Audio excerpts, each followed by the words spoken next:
What's up, everybody? I'm Metal Nick. I'm Jeff Grindstoffer. And welcome to episode number 70 of Vinyl Bang, where today we are welcoming back our first-time, second return guest. I don't know how I'm saying this wrong.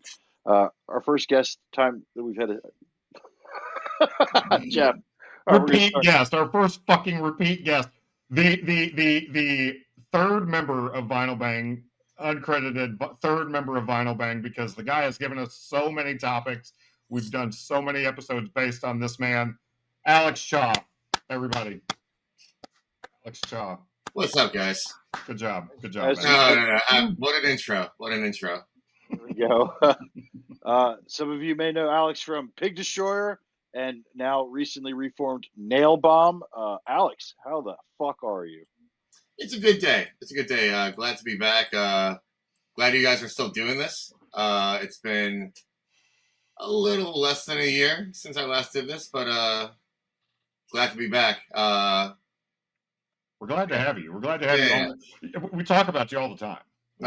We've done 10 episodes just on shit that you've given us to talk about. So it's good to finally put a face to people that have started following us and heard your name thrown around so much if they don't know you from Nail Bomb or Pig Destroyer, to see you actually on the show as the ghost writer for Vinyl Bang. I have a face for radio, so it's probably better that I'm only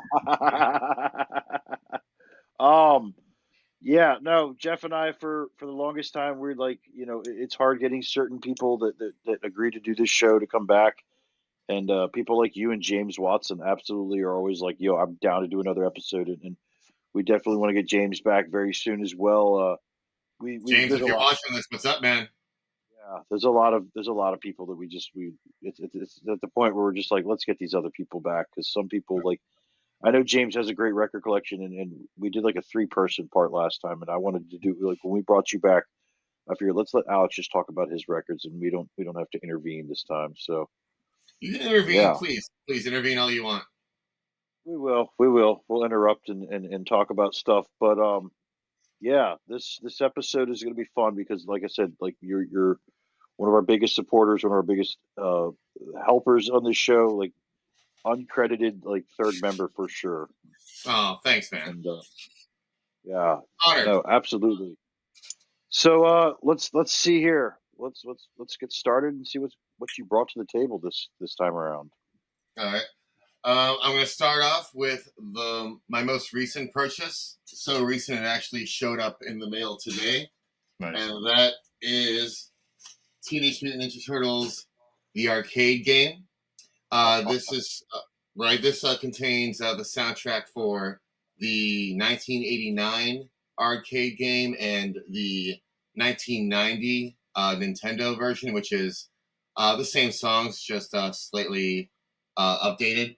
I was jamming. I have to show off the lax, because the lax is clearly made by a Turtle fan. It's clear with every Turtle member on there. So red, blue, purple, orange. Nice. Cool. Yeah. The bass drum kind of sounds like shit because it's taken off a Nintendo game, so it's very 8-bit or 16-bit or whatever the bit is. I'm not a gamer at all, but I definitely grew up on that Ninja Turtles game, both on the Take It Your Home Nintendo and the actual arcade that you put quarters in at 7-Eleven. But yeah, Ninja Turtles arcade is my most recent purchase, and it's a banger. Awesome. You guys ever play this? Yes. I mean, in the same scenario you mentioned on the arcade game with the quarters, and but mine was at Pizza Hut. Mine wasn't at 7-Eleven, but yeah, the local Pizza Hut that I grew up in had the arcade game, and many dollars spent on that game. So now, in the late 80s, early 90s, Pizza Hut had partnerships with Ninja Turtles and X-Men and Land Before Time. Like, Pizza Hut was the place to be in the early 90s. So March Madness. All that. Yeah. But yeah, a nice little slice of my childhood. Slice. Right yeah. See what I did there? There's our ghostwriter, ladies and gentlemen. The cleverness of this guy. So that's a nice segue into the next record. Speaking of another piece of my childhood, and that's going to be McGruff. All right. McGruff's Smart Kids album. That's the title, I guess. This was, first of all, this was a gift from my wife. I got semi recently because she saw it on my Discogs want list. This is a 2024 reissue of this record that was released on cassette in '86. I also need to show off this wax because it is pressed on white vinyl with a bite mark. Because, McGruff takes a bite out of crime. Yes, of course. Yes. On cocaine white vinyl, ladies and gentlemen.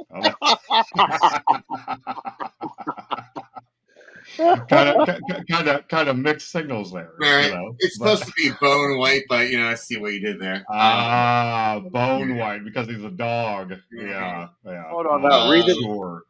Alex, read the track listing. Oh, geez, the track listing. First of all, let me show you the man himself right there. But the track listing, let's see. Introduction: Winners don't use, no, marijuana, inhalants, cocaine and crack, alcohol. This is not a shopping list, by the way. Just so you know, smart kid. It's basically, when they were trying to push the whole just say no. Just say no, but they were also in the 80s. They were doing this thing where they were trying to make superheroes out of law enforcement individuals like McGruff and RoboCop and what's the other one? O.J. Simpson. Yeah. The figures, like the drug abuse resistant education, the DARE thing, like that was big in the late 80s. Yeah. I know you guys are a few years older than me, but did you guys get this in school? The whole guy dressed in a trench coat, looking like Dick Tracy. You and I, Alex, are from the same county, but we had the DARE program. We never had McGruff come in. Yeah, I've never seen McGruff in person. Like my spokesman was always the local sheriff in Louisiana, Missouri. Like I never got any celebrities or anything. I never got. Yeah, because that's the guy everyone wants to talk to. The local sheriff. Yeah. Fuck that guy. No, but I do want to say when they did the DARE program at my school, the officer that came in years later, I became great friends with his son. I still am. Shout out Brandon. Yeah, his father was our DARE teacher, but we never got McGruff. Like I always remember McGruff. Like as a kid, if you ever watched cartoons on a Saturday morning, they always had this McGruff ads on there, and he. I don't remember the cassette. I remember his face was everywhere, but like. Hold on, I'm taking a picture of that so I can make a shopping list. But seriously, great record. Hilarious record. I don't actually know who's doing the singing. I don't know if the singer and the voice of McGruff is the same person. But it truly is just have you not listened to it? Funny record. It absolutely is the same person. That's like the worst singing in the world. They're like, here, McGruff, we're gonna put a mic in front of you and like try to carry a tune. That's what happened. It's a guy pretending to be a dog, pretending to be a singer. So I guess it's that's exactly what it is. Yeah, just multiple layers of character, I suppose.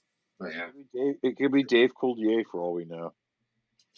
Maybe. Yeah, I wonder what McGraw's doing these days. But yeah, McGraw. He's not doing so well, is what he's doing. He's not doing so well. I mean, from the record sales of. Well, I would ask. I'd be surprised if a dog was from the '80s would still be alive today. So. Man, come on, too soon, dude. Come on. All right. So yeah, what do I have next? Let's talk about some Ministry. Yes. This is album that gets a lot of glare. This is Dark Side of the Spoon. That's a butt. This is a very underrated piece of Ministry's discography. This came out, I think, 99, right after Filth Pig. Yep. Yeah, but this just has some absolute bangers. This is also one of the last records they had with Paul Raven. But yeah, just a really underrated Ministry record. There's some more butt right there. Sorry to get your YouTube channel flagged. Yeah, really nice dark green translucent repress of Dark Side of the Spoon. Ministry is one of my favorite bands. And yeah, this album just really speaks to me. Kind of sort of related to the next record I also want to talk about that I'm going to educate us on. This is Palehead. Okay. So Palehead is Al Jurgensen and Ian MacKaye from Minor Threat. It's a very, very short-lived side project. I think the entire project is only 7 or 8 songs old. This record is, I guess, 6 songs. This is not a band that ever played live. There are 2 songs on this that Ministry plays live to this day. Man Should Surrender and Don't Stand in Line.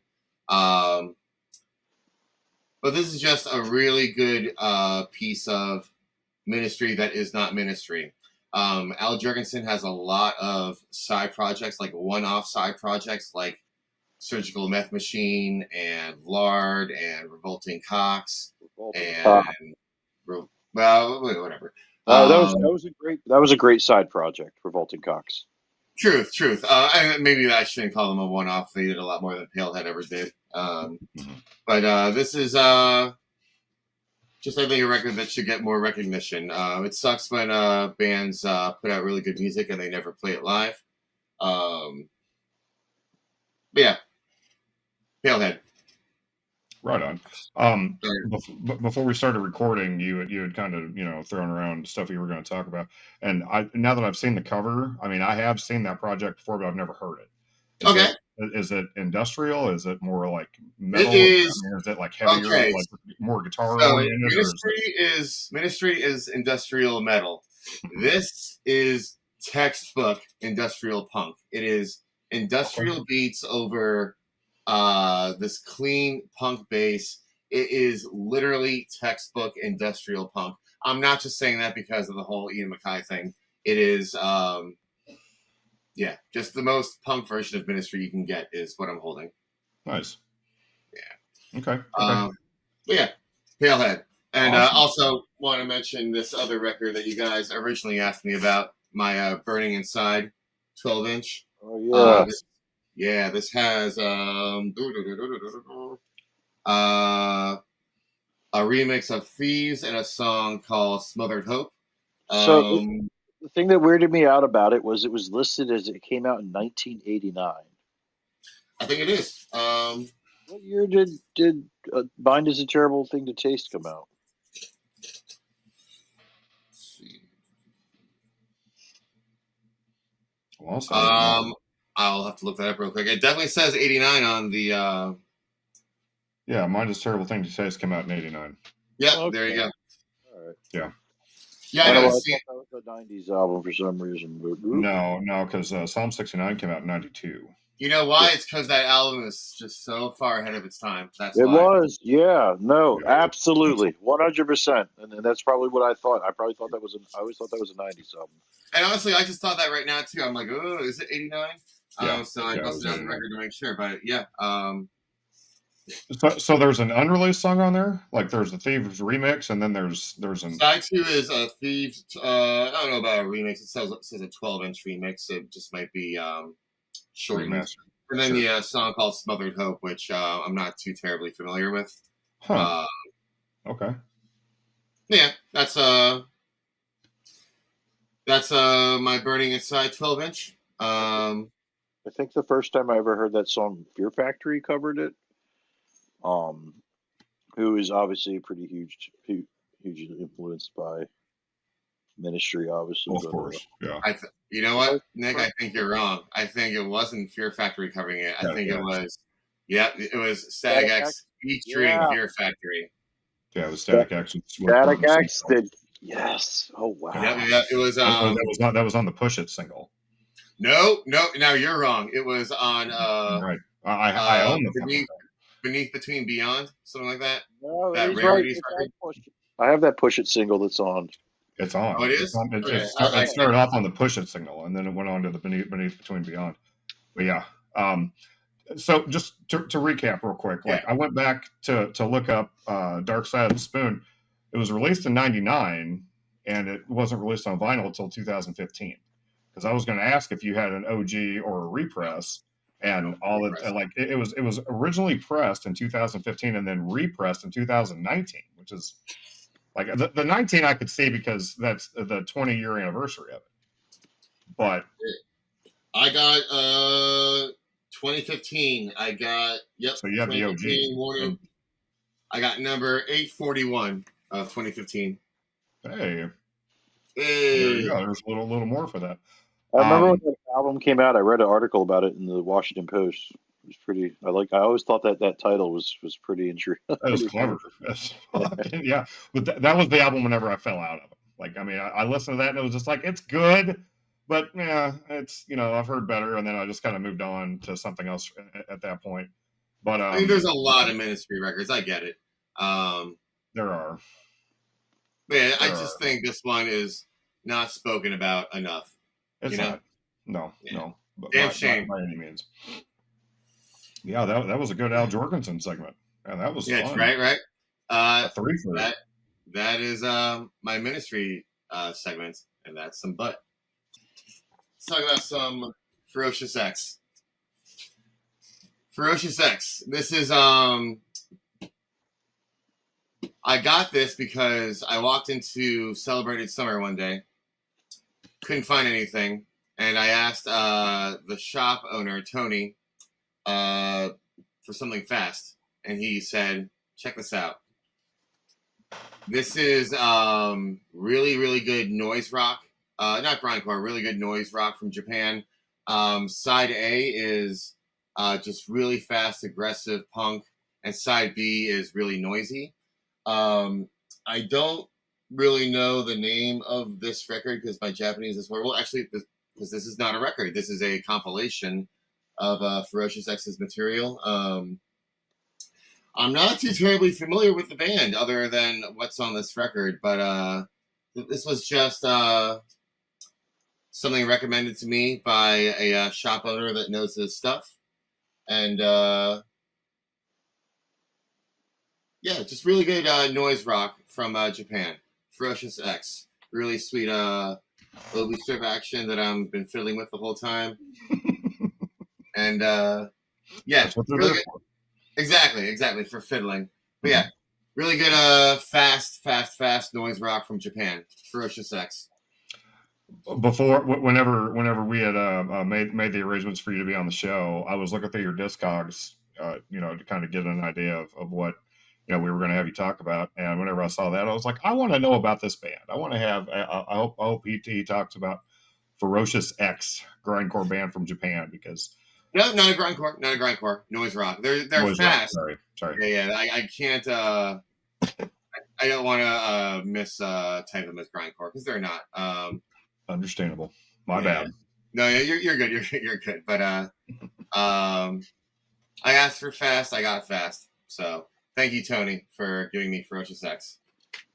Shout out Celebrated Summer Records in Baltimore. Shout out Celebrated Summer for sure, and Tony. Yeah. Nick, look at him. I love that place. I do too. I've been there 3 or 4 times. It's a great place. Let's talk about another band from Japan. This is a noise band called Hanatarash. I found this band by literally Googling most dangerous band in the world. And that is Hanatarash. Hanatarash is a very, very destructive noise acts from Japan that existed until 98 or something like that. They are most famous for showing up with a bulldozer, or not a bulldozer, an excavator to a show in Tokyo in 1985, and basically destroying the walls of the venue. And that was their set. Just showed up, destroyed the place, and called it Noise, and that was it. This right. This is exactly this particular 7-inch I scored from joint custody in DC. This is, let's see, number 754 of 1,000. But yeah, I always wanted to find videos of that particular show, and there aren't any. There's a couple photos out there, but when I think of dangerous, I think of Hanatarash from Japan. What's the most destructive or dangerous band you guys know? Bad Luck 13 Riot Extravaganza. I can see that.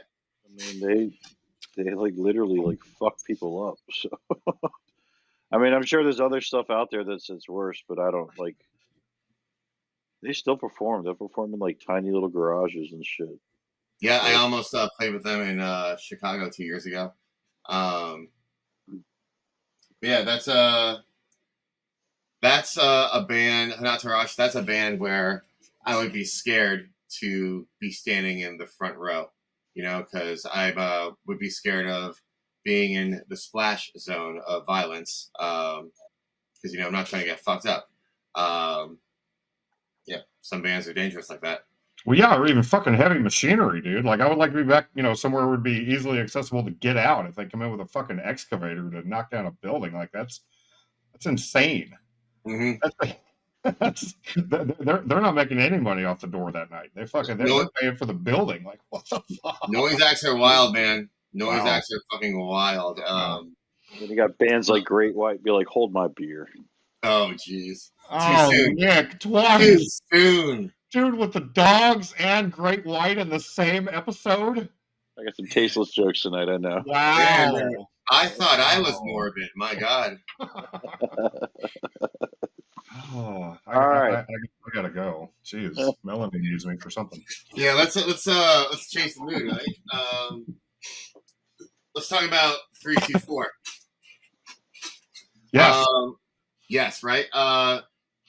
Jeff, you're coming to Death Fest, right? Yes, I am. All right. So this is probably one of my most anticipated Death Fest sets. This is 324, also from Japan. I didn't mean to go on a Japan tangent, but here we are. 324 is just a really, really, really good grind band. They haven't released any material in like close to 20 years. This is released in 2000. I believe the title, which is pretty unpronounceable to me, I believe translates to Blasphemy Son. But yeah, this band almost never plays outside Japan. I have no idea when they played America last. But they've been very active. I was watching their Asakusa Death Fest set yesterday. They're absolutely still killing it. And Death Fest is continuing their tradition of bringing hard to find foreign bands to Baltimore, and they are continuing that with 324. So nice. Check these guys out at Death Fest. I believe they're playing the soundstage. Get there fast. 324 from Japan. Awesome. Yeah, dude. I'm really glad you decided to talk about them, because like I saw their name on the lineup for Death Fest, and they were probably going to be one of the bands that I was going to discover that I'd never heard. Once watching them, like, holy shit, who is this band? But now I've already got the insight, so I'm right. Stoked. They're kind of hard to find. That band name is not doing them any favors. They do have quite a bit of material out there. It just happens to be over 20 years old at this point. Sure. But yeah, just really, really, really good grind from Japan. I also got. Let me pull this out quickly. Yeah, I can. I have a couple more 324 7-inches. So Nice. yeah, but yeah, like I said, really good underrated grind that is finally coming to America. Awesome. 324. Yeah. Let's talk about a little bit more grind. Let's talk about Asuk and Old Lady Drivers. This is one of the more talked about grindcore bands, I'd say. This is a nice little Florida meets New Jersey. Florida being Asuk, Jersey being Old Lady Drivers. Old Lady Drivers is also my wife's favorite band, if you happen to see her. Yeah, really old school, 1991. Really hard to find. What do you call this when it has a wide circle in here? 45. 45? Oh, just that? All right. Yeah, nice little rare Asuk old 45. Yeah, again, another very underrated grind band that everyone wishes would come back, but I don't think that's going to happen anytime soon. But yeah, Asuk is probably the most listed band in my Discogs want list because their shit is just so hard to find and very bootlegged. But yeah, Asuk, Old Lady Drivers. Hell yeah. Yeah. Not Asuk, Asuk. Asuk. Yeah, that's rad, man. I've never seen that release. Yeah. That's cool. You guys are probably familiar with Asuk, but are you familiar with Old Lady Drivers? No. Not the band, but the actual physical Old Lady Drivers. Yes, I see them all the time on the road. That's 3. I have encountered many Old Lady Drivers, yes, but I'm not familiar with the band. You said they're your wife's favorite band? Yeah, I'm saying that very sarcastically. Okay. But I gotcha.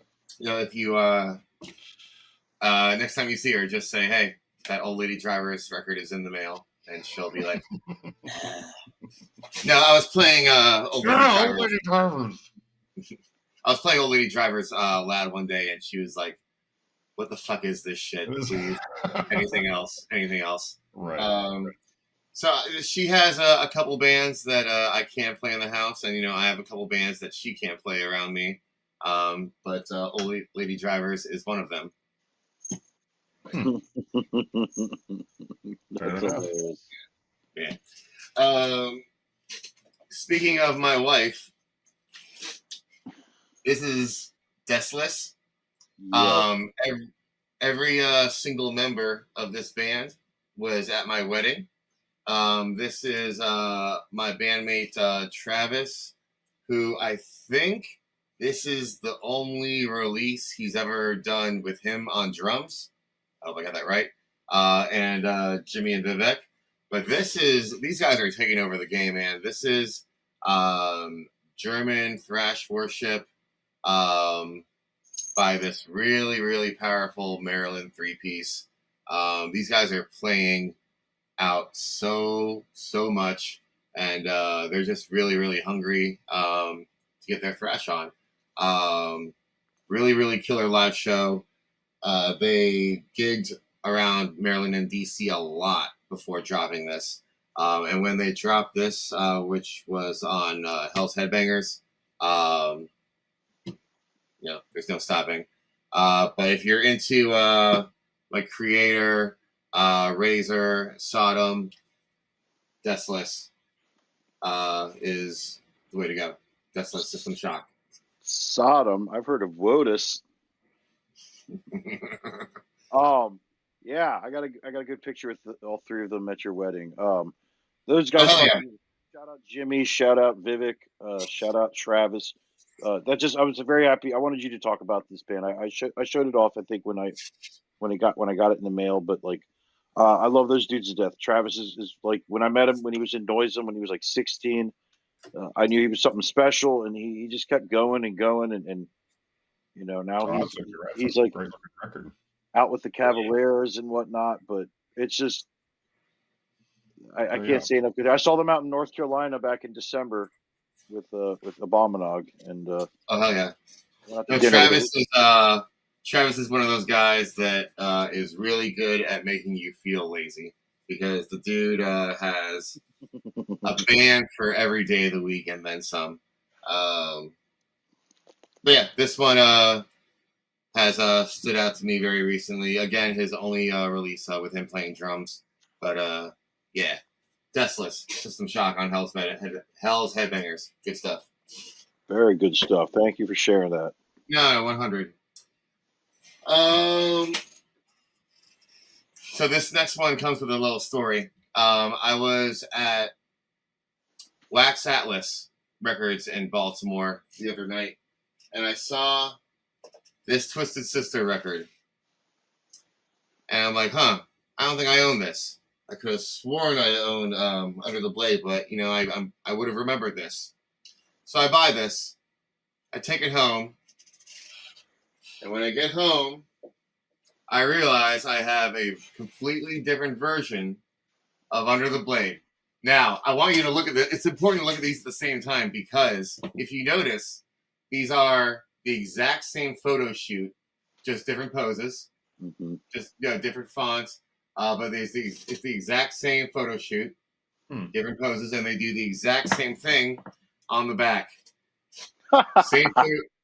Same photo shoot, but just 5 seconds later. So upon doing a little research, the one I originally owned is a true first pressing. The one I bought 2 days ago is a 84 or 85 re-release with one extra song, if I had bothered to read the fine print. One extra song which does not feature their drummer AJ Piro. It features Tony Petrie. This was released when AJ Piro wasn't in the band for a moment. But I had a little oops moment where I accidentally, now own 2 Twisted Sister records, which I'm not too mad about because Twisted Sister fucking rules.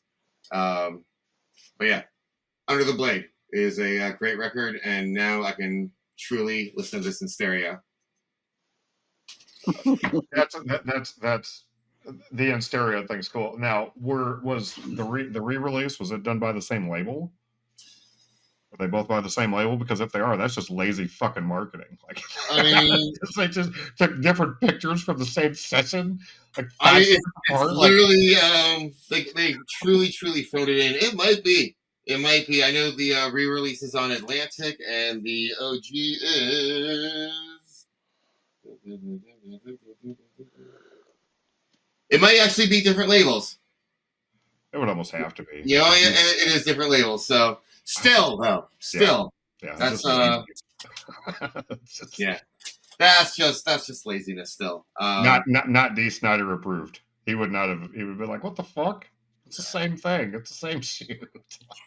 I would be remiss if I didn't quickly also mention shout out. Or excuse me, I mentioned come out and play with this really sweet D. Snyder pop up out of the sewer. Whoa! Yeah, look at that. But yeah, nice little pop up. Cool layout. Yeah. Twisted Sister rules, man. For sure, absolutely. Yeah. Shout out to Pee Wee's Big Adventure.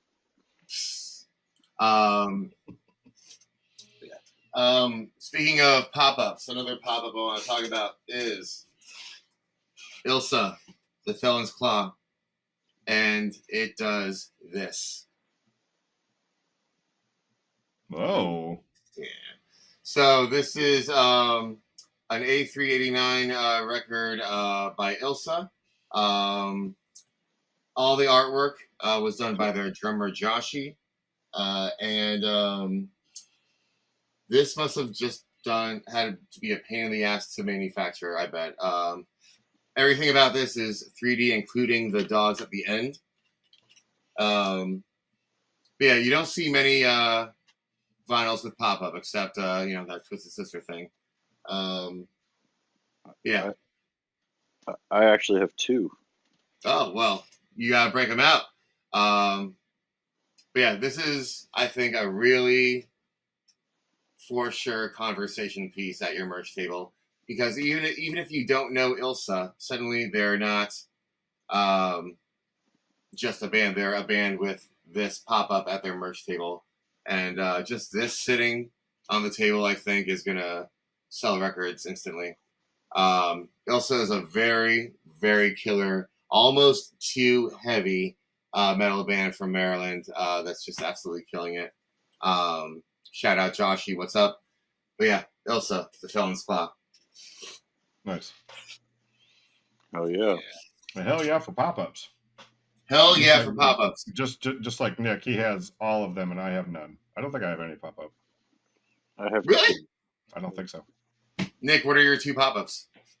The Acacia strain, I believe it's Death is the Only Mortal, and the other one is Guar, America Must Be Destroyed. So with the Acacia strain, when you open it up, an inverted cross pops out. And then, that's wicked. And then on the Guar one, when you open it up, Gorgor pops out. That's cooler. Yeah, it's really neat. You should do me a favor and break those out on a future episode so I can check those out. When we're done here, I don't want to waste your time. I'll show them off to you at the end of this episode. Waste my time. Get the hell out of here. Yeah. So yeah, let's talk about another A389 release. This is Martyr Immortal by Pulling Teeth. This is a 2017 reissue. It's a 2017 10th anniversary reissue of Martyr Immortal. This is probably my favorite A389 release. Definitely my favorite Pulling Teeth release. Yeah, this was just done really well. Has some of my favorite Pulling Teeth songs on here. I got to see Pulling Teeth reunite at This Is Hardcore 2017. Yeah, really, really, really good hardcore band from Baltimore. Yeah, I can't say enough about this band. I remember my first time seeing Pulling Teeth was at the Corpse Fortress 500 years ago. I couldn't even guess the year, but apparently I met Dom years and years before working with him at this basement in Silver Spring, Maryland, called Corpse Fortress, which has been not around for many years, but it was a really, really sweet basement venue. Actually, Ilsa has a record named after called Corpse Fortress. Anyways, Pulling Teeth, really good hardcore from Baltimore. They're not around anymore, but you should still check them out. Really good stuff on A389. Definitely. Oh yeah. Last time I saw them, they opened for Gaza when they came through Baltimore. So seeing their singer and Gaza singer standing side by side was pretty cool. They're like twins. What venue was that? It was at I guess. So before they turned that back room into the Talking Head at Sonar, whatever it used to be called before then, it was back there. Oh man, what was it called? That little alley that leads to that little mini bar, and I saw Misery Index there. Oh, that's gonna drive me nuts. We'll think about it later. We can just call it the what was the it's not the sidebar, but they had some weird room because it used to be on the back side of the sidebar. Mm-hmm. I can't remember what, but yeah.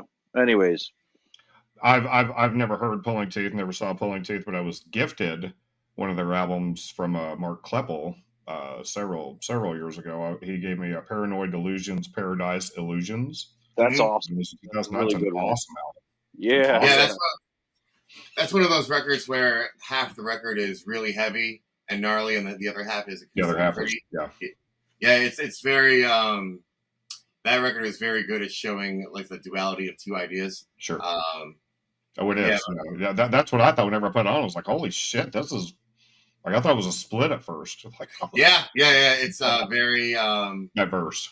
Exactly, and that's the best kind of records. Variety is the spice of life.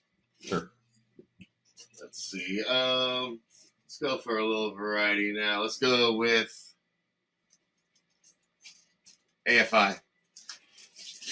So, a lot of people know AFI for the band that they are today, which is not this. For the past 20 years, they've been a sort of a radio rock, I'll say it, almost emo band. But before they decided to do that, they were one of the best hardcore bands to come out of California. So this is The Art of Drowning.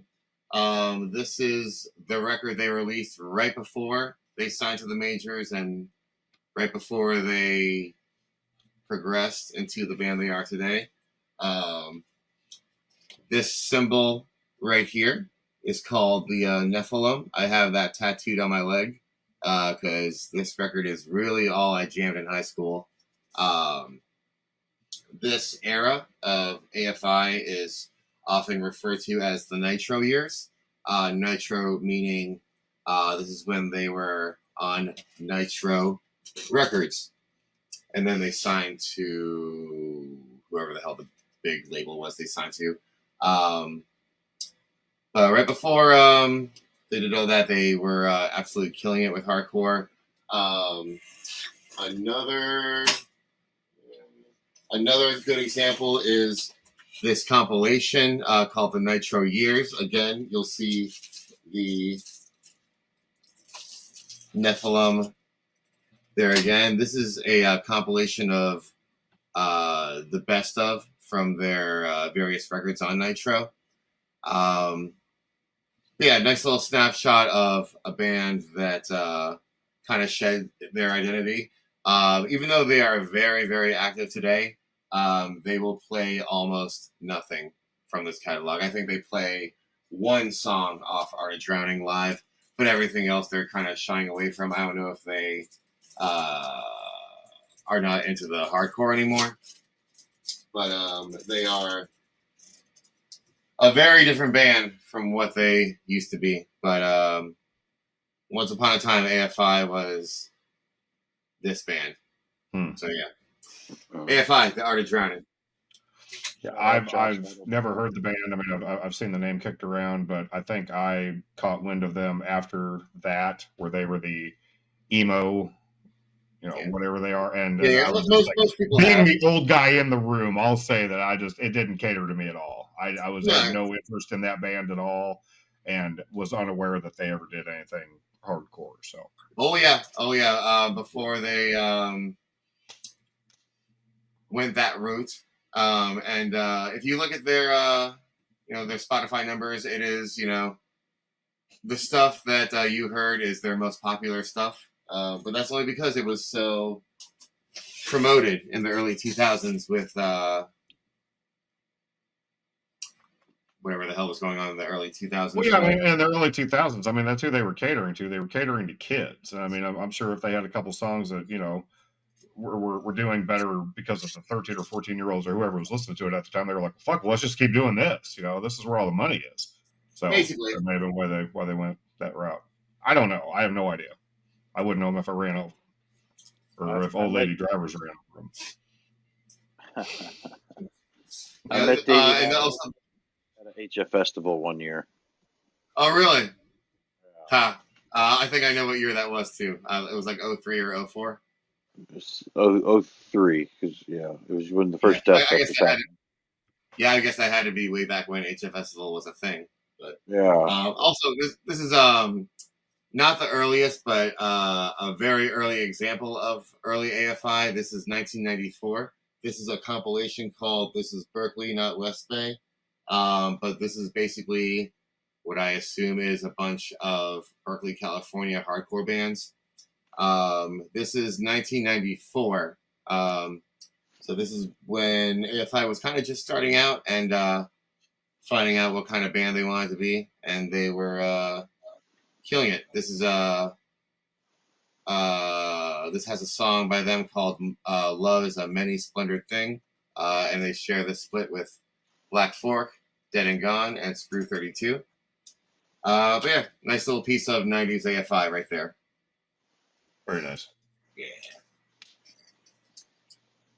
Nick, you got any AFI opinions?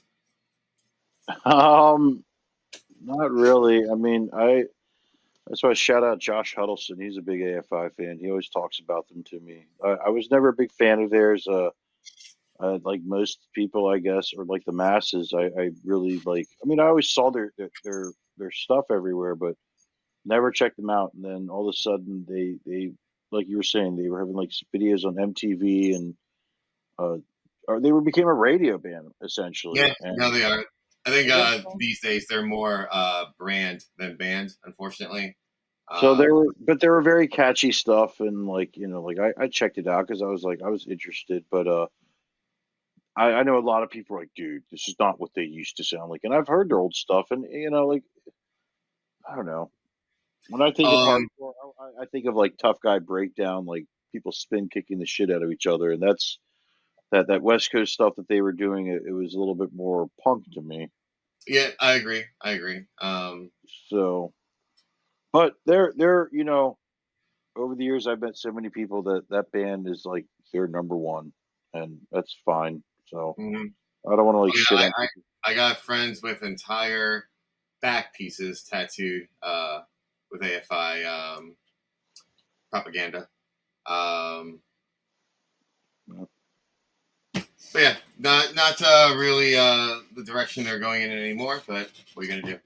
What does AFI stands for? A fire inside, is that right? Yes.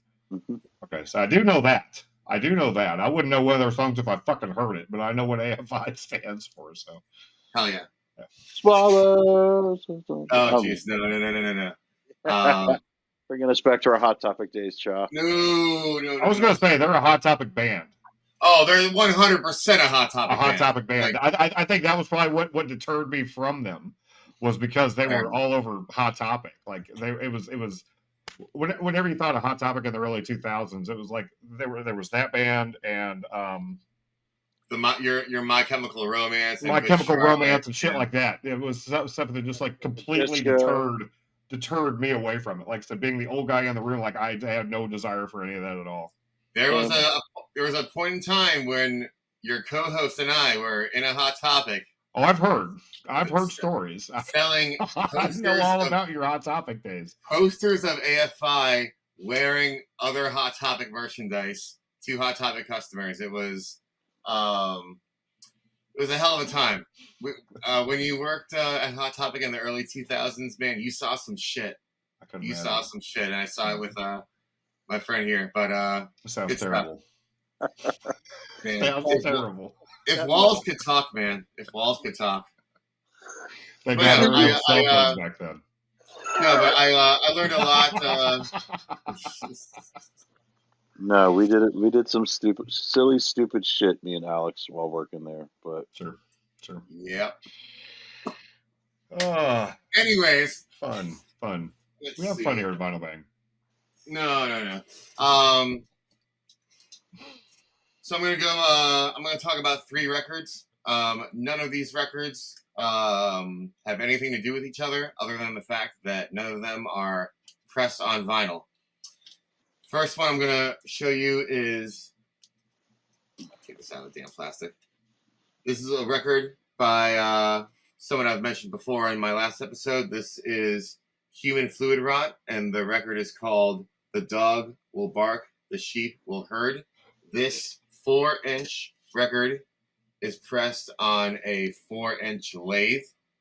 I don't know how familiar you are with lathes, but as opposed to most of the records in your collection where the vinyl is stamped, this is a record that has to be pressed in real time, meaning if this is I'm making this up, if this is a 10-minute song, then it will take 10 minutes for that record to press. It is this particular one was made by a company called Precarian Cuts. I only know that because they included a little business card. That is hard to read, but they explained the lathe cutting process and how that this is made on not modern machines. This was made on a machine that was 70 years old. But yeah, this is lathe, not vinyl, and this is human fluid rot from Florida. I own a lathe cut, and is that it's plexiglass, right? I believe so. I believe plexiglass is another word for it. The technical term for it, yeah. Is your lathe also square? It's square, but it's a 7-inch. Okay. I have a couple lathe cut 7 inches, 5 inches, and then the Frederick Thorndahl's solar project. That there's one of them was lathe cut, and the other one was just basically pressed on vinyl. Do you guys have any records that are squares? Like 12-inch? Yeah. Not 12-inch. I got like some 3-inch, 12-inch. 5-inch. Like that last 7-inch is square. Because a 12-inch square record, that's I haven't seen that one yet. I don't think that would work on most record players now that I think about it. No.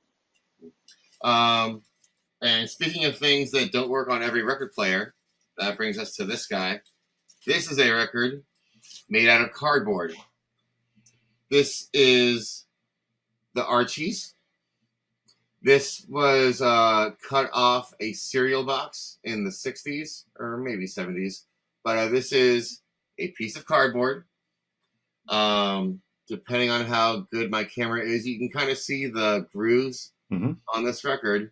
But if you take your finger and feel right here, you can tell that the cardboard has been coated with, I think, UV coating. I mean, that might not be the right word, but record made out of cardboard.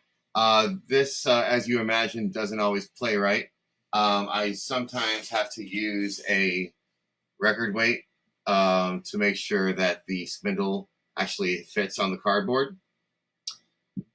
But a nice little alternative to vinyl. I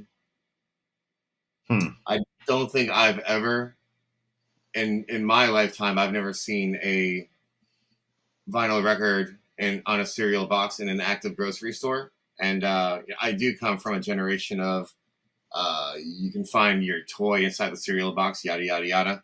But I've never seen a vinyl record. I've seen CDs. I've seen Send Away for cassettes, but I've never seen a cardboard vinyl record until I saw this random Archie's vinyl on eBay. I don't think I have either. I mean, the cereal box thing kind of rings a bell. Like that almost seems like something that I've seen, whether it's from my childhood or whatever. But something on the box was useful for something, but I can't remember if it was a record. And it definitely wasn't an Archie's record. That would have stood out to me. But a cardboard record. Yeah, I wasn't even aware that cardboard was something that could hold music until I saw That'd this. Be something that would capture it. Yeah. But I mean, and maybe it's not really cardboard. Maybe it's just on the plastic coating. Right. But it's some thin coating. It's yeah, nice little cardboard record. And you would almost definitely have to put the weight on it. I mean, because the cardboard's so flimsy or whatever that otherwise you're just. Yeah, I sometimes have the same issue with decibel flexis. Sometimes the flexi catches the flexi doesn't catch where it's supposed to go.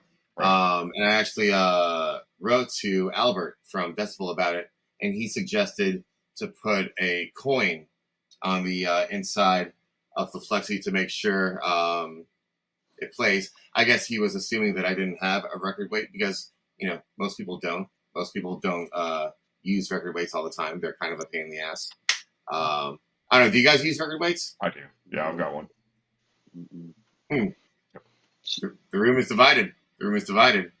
I had one record that had a problem with skipping and popping, and somebody suggested taping a quarter to the top of my.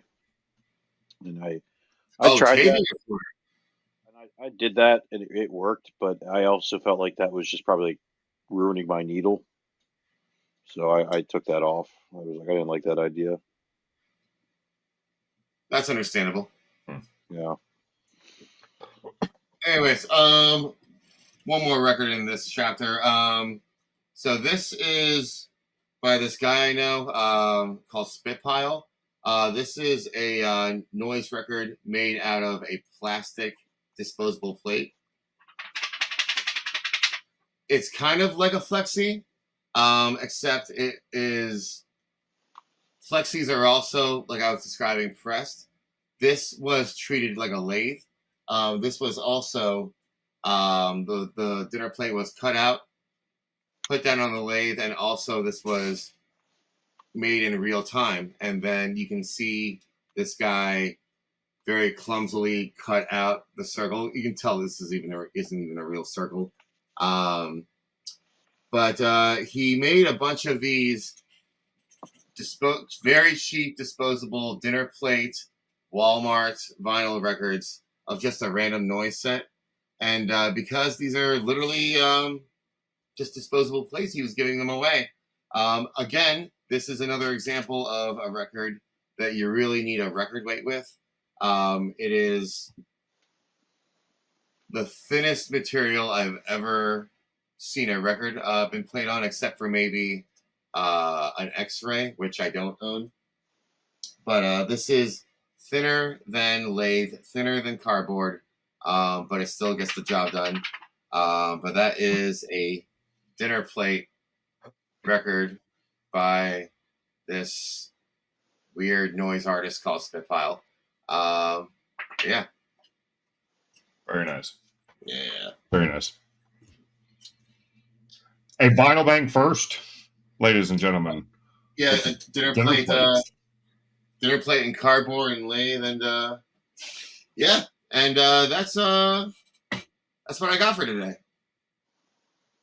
Hell yeah, awesome. buddy! Awesome. Hell yeah! Hell yeah! Definitely worth a second episode. Oh, thank you. Thank you. We're happy to have you back, brother. We really are. Don't make me blush. Cannot thank you enough for all you've done for the show over the last year. Plus, no, come on. It's been a really, really good year for the three of us, I think. It has. I know it's been for me. Yeah, it's been a good time, man. It's been a really good time. Do you guys have any recent purchases you want to show off? Or not? I actually have mine sitting right here. Can I do this, Nick? Can I do Yeah, come on, break it out. Come on, man. Recent purchases. Okay, it's weird with the third person. Yeah.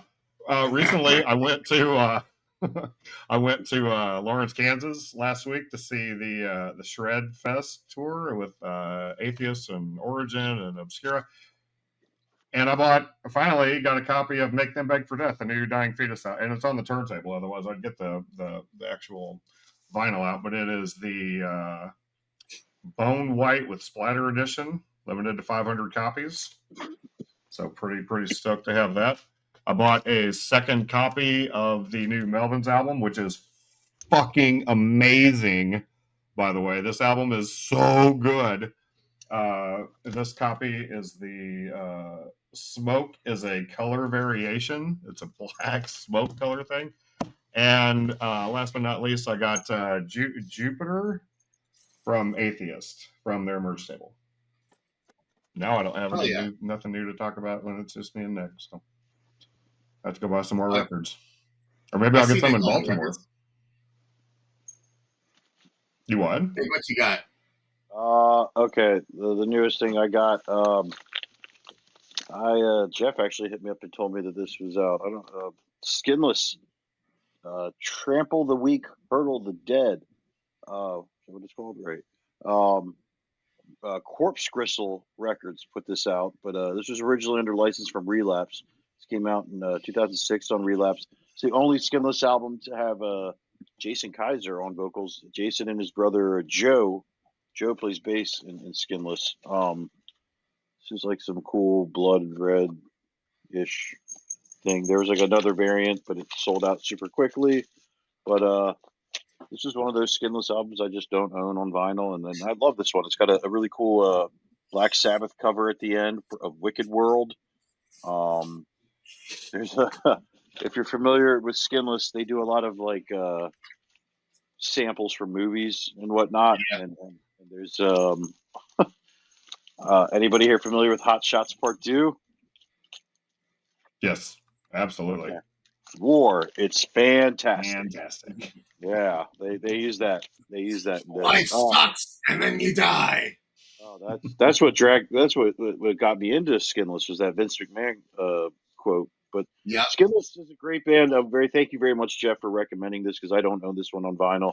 The only other Skinless, actually, I have a 7-inch, and then I do have. Oh man, what's it called? Only the Ruthless Remain. No. The one before this, or no, the one before. They had a John Longstreth on drums for one album, but it's a picture disc I have. It's got the Optimist and all those. What's it called? Foreshadowing Our Demise. Yeah. Such a blank. That's my favorite album by them. That was like I there was a period where I was seeing Skinless like almost like once a month, and they were just all of them were so nice to me. And then when Jason joined, it was pretty incredible. I couldn't believe that was happening. I have some really cool videos of Jason with Skinless. Foreshadowing Our Demise is the one with the guy in the armor. Mm-hmm. It's like that little, he's got the gas mask on, and it's like post-war type looking thing. I can I tell a quick funny story about that record? When Nick and I were working at Hot Topic years and years and years ago. Oh no, that's shit. I know which one you're talking about. That's From Sacrifice to Survival. Sacrifice to Survival. Okay. That's the one with do John. Do either of you own that on record? Mm-mm. No, neither do I. I think they have alternate artwork for the vinyl anyways. Nick and I were selling that record at Hot Topic The in CD. the early 2000s. It was the CD version. And Hot Topic had a very strict policy on all their merchandise. No cuss words, no pentagrams. That's it. So this Skinless record comes out, and the Skinless cover artwork is this dude in all this ornate, decorated armor, gearing up for battle, yada, yada, yada. In the tiny, tiny corner right here is a little pentagram, and no one in HR noticed until all these Skinless CDs arrived in stores. So one day, some narc emails the store, says, "Oh my God, there's a pentagram on this Skinless record. What are we gonna do?" So they told me, because I was working the floor that day, they told me to take these little bright orange clearance stickers, like little tiny circles, and put these tiny little censorship circles over the pentagram on this Skinless record. And I just thought it was so ridiculous. Well, the thing is, they didn't want them on the shelves for the longest time. We had to keep them in the back, and then one day I pulled them out and told them, like, why do we even have this if we're not going to sell it? Just cover it up with a sticker. And then you got the unfortunate duty of cutting those little stickers up. I remember that. Yeah. Some guy just emailed all the stores at once and said, "Hey, we have a pentagram on the floor. Better pull that record." Mind you, this was, Jesus Christ, Nick. This is at this point 20 years ago, back when Hot Topic, sold music to begin with. But they had silly policies like that. I don't know if that was that very Hot Topic, though. I thought that might have been just the one that we worked at because it was in a very, like, rich area. Like, Montgomery Mall, come on. Like, they didn't want, like, pentagrams in that fucking mall. They have a Nordstrom. I mean, they were... Man, we got away with murder there. That's another story. We really did. We did. But we're wasting time talking about our stupid days at Hot Topic. If anybody's still listening to this episode, we'll continue this in a minute. But thank you, everybody, for tuning in this week. Jeff, thank you. Cha, thank you. Dude, thank you, Cha. Dude, thank you again for everything. Thank you, Nick and Jeff. See you next week for part 3. Take care, everybody. See you guys. Final bang, dang, dang.